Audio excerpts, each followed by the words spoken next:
Guys, and welcome to our Frugal Financial Friday question and answer series. And I have 3 questions to answer today for you.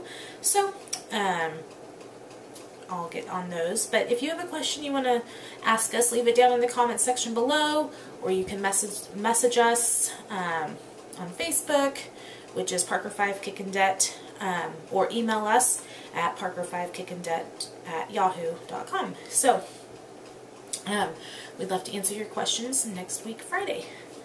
Our first question is, what money issues would you suggest you figure out with your mate before marriage? I would suggest that you both go through a financial type of class. Dave Ramsey, Larry Burkett used to have one. I think he's passed away, so I don't know if somebody else has picked that up, but I would highly suggest doing that. My parents bought us the Larry Burkett kit as a wedding present, and we never did it, which is why we're struggling now and having to dig ourselves out of this. So I would suggest doing that. And also know who's the spender, who's the saver, because there's usually one of both. I am the spender, and the mister's very frugal and likes to save and not spend money, and we never really worked as a team, so there again, that's what got us in these issues. So know ahead of time, okay, this is how much you can spend without asking me first. And we give each other money each week that we don't have to answer to. It's $20, and the mister can go out and get lunch with that, he can get breakfast with that.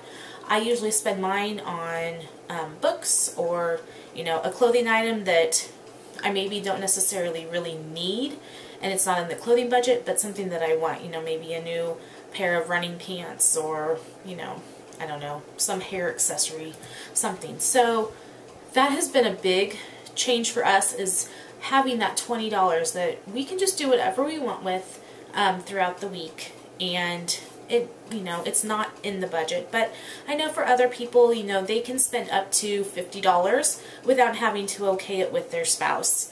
And so maybe that's something that will work for you. I do not suggest having separate accounts. I just don't. I mean, it sounds risky, and as a marriage, you come together as one, and you need to join your accounts together as one and take accountability to hold each other accountable to, paying off debt, saving for your future, and, your kids' future, your legacy. So, definitely though, take the money class and know, okay, who's going to do the budget? Who's going to pay the bills? For us, I take care of a lot of that, which seems kind of weird because I'm the one that's gotten us in this trouble, but that's just what has worked for us, and I'm accountable to the mister though. He can go and pull up the bank account at any time and see, okay, this is how much money we have in savings, this is how much money we have in checking, and these are the bills that were paid in the last X amount of days. So I'm accountable to him, but since I'm the one that stays at home, and yes, I have a job, I have a home business, and I do work, it's still just easier for me to get it done than the mister who works 45 minutes from our house one direction and is already working long hours. So know that ahead of time, and it's going to take you guys a while to figure it out. You might think that you are the one that is going to do all the grocery shopping and do all the bill paying, and then you might realize, okay, my spouse will be better at this. So try what works for you guys until you get it down, but be accountable to each other. And I highly, highly recommend taking a financial class together. That would be an awesome wedding present from, your family. So, our next question is, how do you decide what's a need or a want?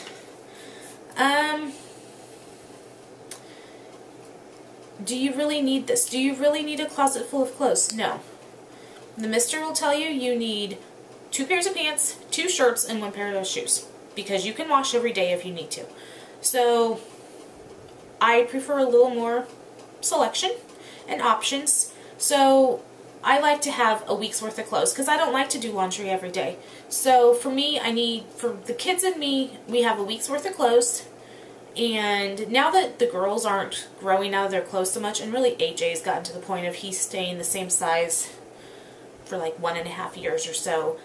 We do have a few more options of clothing because we can. I mean, we're not going out every 3 months and buying new clothes like we were when they were smaller and growing all the time. But a need is anything you absolutely need to live. You need a house. You need a roof over your head. So you need a house. You need food to eat. Do you need name brand food? No. Generic food is fine. And you know, you don't need the 3-course meal like I talked about in our menu planning video. I mean, you just need the basics. You need running water, utilities, but you know, there again, you don't need every light in the house on. We were very careful with turning our lights off, and our kids probably hated us about it for a while because it was, okay, every time the lights turned on, you owe us $0.25. But it saves money. So, you know, you need a car to get back and forth to work, but you don't need that brand new Cadillac sitting out in your driveway. I mean, you can use, you know, a 1990 Honda if you need to. So, you know, is it something that you absolutely need to live is how I would define it as a need or a want. You know, clothes. Yeah, you need clothes to wear, but do you need those Nike shoes or that Under Armour sweatshirt or those jeans from the Gap? Absolutely not. Are those wrong to have? No, not if you can afford them. But, you know, heck, I just bought those things at the consignment store for a fraction of the cost 2 weeks ago. So that's how I would define a need or a want is, do you absolutely need it to live? And if so, then yes, that's a need. If you don't need it to live, but you just want it, there you go, that's a want. Our last question is, we are a young family with no working car and no down payment. What would you do in our shoes? If you're close enough to walk or carpool to work, I would start there and save up, because having a car payment really, really stinks. And I wish we didn't have one. We went a year to 18 months without a car payment, and before we really got on the bandwagon of getting out of debt, the van we had, the transmission started going and the tires were getting bad, and everything was fixable, especially with the mister's job. I mean, he has the knowledge and the tools to fix these things, but we didn't want to. And so we went and traded it in and got a different vehicle. And we're stuck with a car payment. And I love my vehicle, but I hate the car payment. And I would do anything right now to trade it in. And we have equity in it, trade it in and get something different. But it's kind of one of those where we have a good amount of equity in it because we've been paying a little bit extra here and there. But, you know, now we're really focusing on getting it paid off. So we're just going to I can't talk today, good grief. Stick to it and get it paid off, hopefully by the end of the year, beginning of January, and then not ever go back to having a car payment because we will start saving money. So, from my past mistakes, when we first got married, we went and got a brand new Dodge Neon, nothing special, but we had a 7-year loan on it. We were never going to have the thing paid off, and we lost so much money year after year on that because we just kept trading in this vehicle for that vehicle and just rolling those loans all together.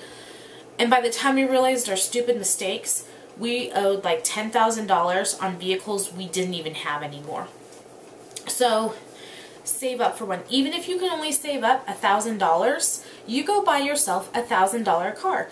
And you use that until you just keep getting more money saved up, and you can go trade it in on a better working vehicle. It might mean you can't leave town for X amount of months, and you just don't leave town. You know, maybe you can borrow somebody's car if you have to leave town. But, I mean, really try not to go get a car payment. Especially since you're just starting out. It sounds like you're a young family. I mean, you say that, so I just would hate for you guys to get, you know, so young in your marriage and your life to get these car payments, and dealers will tell you you can afford it. I mean, I hear commercials on the radio. If you bring home $250 a week, you're approved. Really? Because $250 a week is $1,000 a month, and your car payment's going to be probably one of those weeks for the rest of, you know, 7 years. It's not worth it. It's not worth it to drive some new thing, because there again, the minute you drive it off the lot, it loses value. So please, please, please save up, buy used, buy older. It's okay. You'll get there. So don't get a car payment, because I hate it. But those are just my words of wisdom. So let me know what you guys decide on that, and hopefully, you know, take some advice from me and from our mistakes. And I don't want anybody going through what we've had to go through, and I really wish that, you know, I would have started off our marriage differently, and we wouldn't have done some stupid financial mistakes. But thanks guys for the questions, and make sure you subscribe to our channel. Be watching for more financial vlogs and just some other fun life vlogs that I have planned. And leave us your questions for next week down below, and I'll get those answered. And give us a thumbs up, and like us on Facebook, and thanks for following our journey. So I'll talk to you guys later.